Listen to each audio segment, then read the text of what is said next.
My dear students, तो कैसे हैं आप लोग। उम्मीद करता हूं कि आप लोग स्वस्थ होंगे, मस्त होंगे, अपनी पढ़ाई में व्यस्त होंगे। तो दोस्तों, मैं विनय विश्वकर्मा आपका स्वागत करता हूं आपके अपने चैनल विनय से स्टडी में। तो दोस्तों, आज की वीडियो में हम क्लास 12th केमिस्ट्री का 10 महत्वपूर्ण टॉपिक को पढ़ेंगे जो हमारे बोर्ड एग्जाम के लिए मोस्ट इंपॉर्टेंट हैं। तो आज की वीडियो में हम क्लास 12 केमिस्ट्री का 10 सबसे महत्वपूर्ण टिप्पणियों को पढ़ेंगे जो हमारे बोर्ड एग्जाम में पूछे जाते हैं। तो आज की वीडियो में हम पूरे किताब से जितने भी महत्वपूर्ण टिप्पणी है सबको पढ़ेंगे। तो वीडियो में लास्ट तक बने रहिएगा।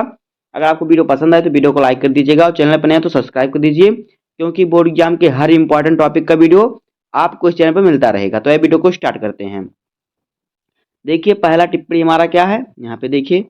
पहला हमारा है ब्राउनी गति पर संक्षिप्त टिप्पणी लिखिए।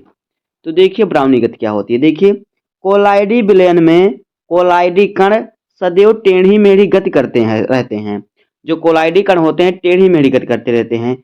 इस गति को ही ब्राउनी गति कहते हैं। यहाँ पे देखिए, ये जो हमारा चित्र बना है ये है क्या है, ब्राउनी गति। जो कण होते हैं कोलाइडी विलयन में वो इस प्रकार गति करते हैं, टेढ़ी मेढ़ी गति करते हैं, कभी इधर कभी उधर। तो इसी गति को हम कहते हैं ब्राउनी गति। अब आगे देखिए, ब्राउनी गति का कारण। देखिए, ब्राउनी गति क्यों होता है। ब्राउनी गति जो होता है कोलाइडी कणों के बीच टक्कर के कारण होता है। जैसे देखिए, एक कण यहाँ पे, एक कण यहाँ पे, तो एक ये जाके इसे टकराएगा तो इसकी दिशा बदल जाएगी, ये जाके इससे टकराएगा। इस प्रकार से इनका जो गति होता है टेढ़ा मेढ़ा होता है, इसी गति को हम ब्राउनी गति कहते हैं। आगे देखिए, ब्राउनी गति को प्रभावित करने वाले कारक। देखिए क्या है, कणों का आकार और विलयन की सांद्रता। किसी कण का आकार बड़ा होता है, किसी का छोटा होता है। जो छोटा वाला बड़े से लड़ेगा तो दूर हट जाएगा, और जो बड़ा वाला छोटे से लड़ता है छोटे वाले को दूर कर देता है। तो इस प्रकार से होता है ब्राउनी गति पर टिप्पणी हो जाएगा। इस प्रकार से हमारा ब्राउनी गति हो जाएगा। तो ये आपको टॉपिक समझ में आ गया होगा। अब देखिए दूसरा क्या है। दूसरा देखिए क्या है, दूसरा है टिंडल प्रभाव पर टिप्पणी लिखिए। तो देखिए, टिंडल प्रभाव क्या है। कोलाइडी विलयन को अंधेरे कमरे में रखकर उसमें से प्रकाश की किरण पुंज को प्रवाहित करते हैं। एक कोलाइडी विलयन लेते हैं किसी बर्तन में, यहाँ पे देखिए रखा है, और इसे अंधेरे कमरे में रखते हैं, और इस पर एक देखिए यहाँ पे हमारा टार्च है, इसको हमें इस पर टार्च जलाते हैं। जब इस पर हम टार्च जलाएंगे, रोशनी उस पर डालेंगे, तो प्रकाश की दिशा के लंबवत देखने पर उसमें एक शंकु जैसी आकृति दिखाई देगी। तब हम जब इसके प्रकाश, मान लीजिए हमारा प्रकाश देखिए इस प्रकार से जा रहा है, इस प्रकार से, तो इसके लंबवत, इसका लंबवत मानी मतलब किस प्रकार से हम देखेंगे। तो जब इसको ऊपर से देखेंगे, यहाँ से देखिए, जब यहाँ से इसको देखेंगे तो यहाँ पे एक शंकु की तरह दिखाई देगा। इस प्रकार से, इस प्रकार से शंकु की तरह दिखाई देगा। तो यही जो शंकु होता है, ये जो आकृति होती है, यही घटना क्या होता है, इस घटना को ही टिंडल प्रभाव कहते हैं।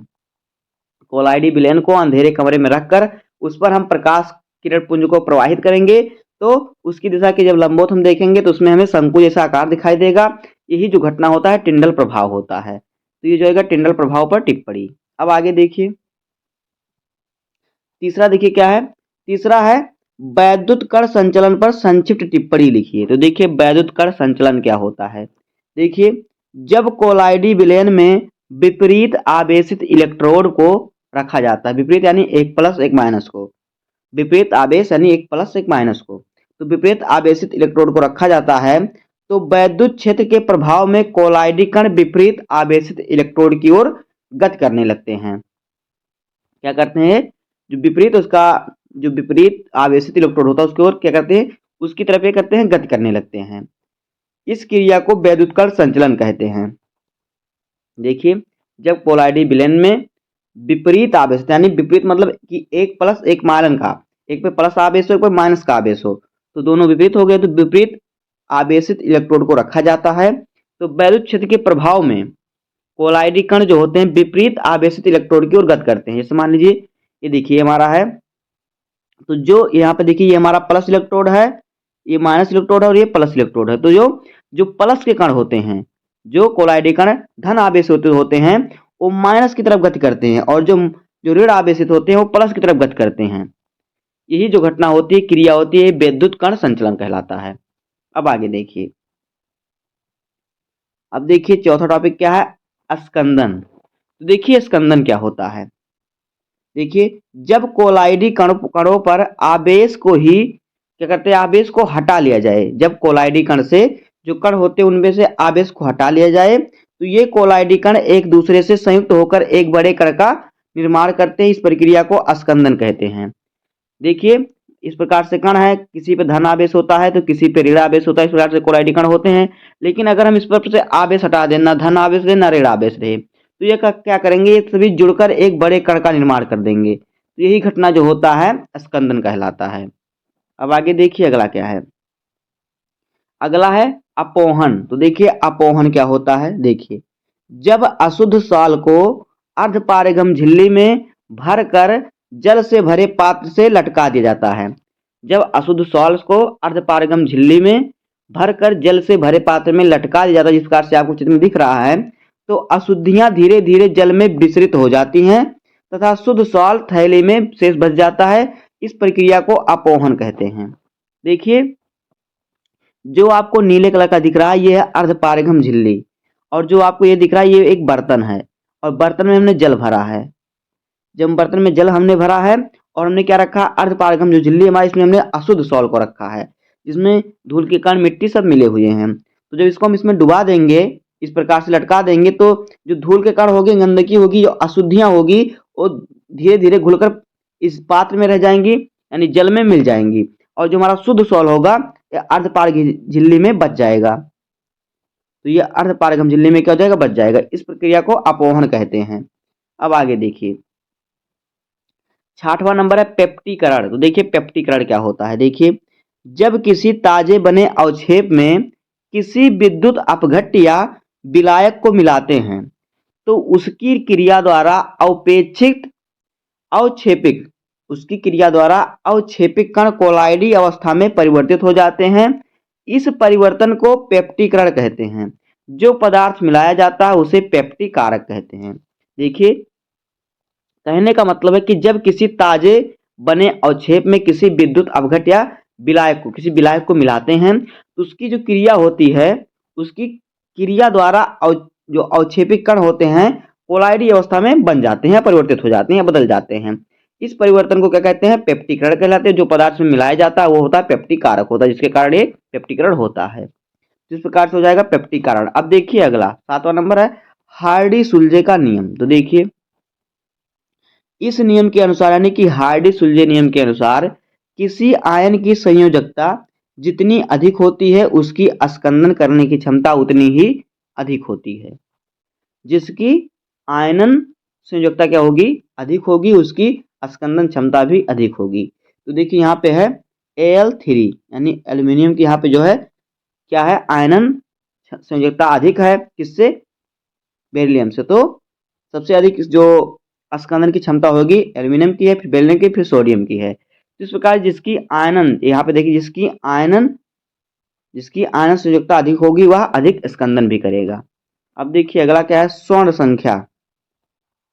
तो देखिए स्वर्ण संख्या क्या है। देखिए, स्वर्ण संख्या रच्छी कोलाइडी की mg में वह मात्रा है, जो स्वर्ण संख्या है रच्छी कोलाइडी में mg में वह मात्रा है जिसे 10 ml गोल्ड सॉल में मिलाने पर 10% सांद्रता वाली 1 ml NaCl मिलाने पर इनके होने वाले स्कंदन को करता रोक देता है। स्वर्ण संख्या क्या है, स्वर्ण संख्या रच्छी कोलाइडी की mg में वह मात्रा है, mg जिसमें आपको दवा मिलती है mg, तो mg में वह मात्रा है जिसमें कि 10 ml गोल्ड सॉल्ट होता है, उसको मिलाने पर 10% सांद्रता जिसकी होती है, 10% सांद्रता वाली 1 ml NaCl उसमें मिलाएंगे तो उसकी स्कंदनता क्या होगी, उसकी स्कंदन क्षमता रुक जाती है। तो यही होता है स्वर्ण संख्या। अब आगे देखिए,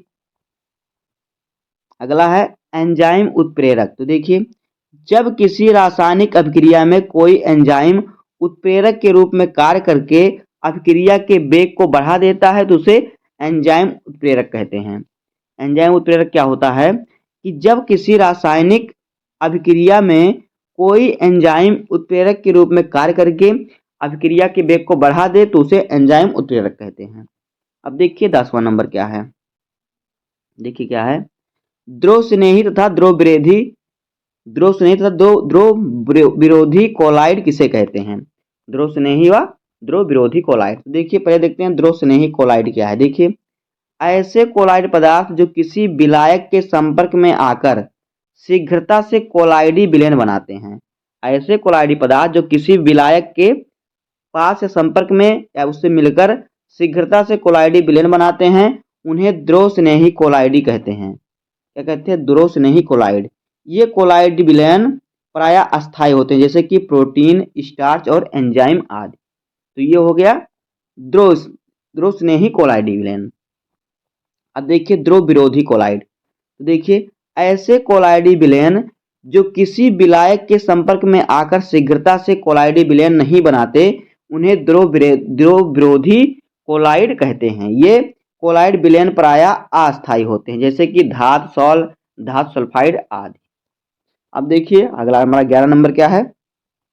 देखिए क्या कह रहा है कि गोल्ड सॉल्ट बनाने की विधि का वर्णन कीजिए। तो देखिए जब AuCl3 के जलीय विलयन में NSNCl2 के द्वारा अपचयित करते हैं तो एक अस्थायी सॉल्ट प्राप्त होता है, इसे गोल्ड सॉल्ट कहते हैं।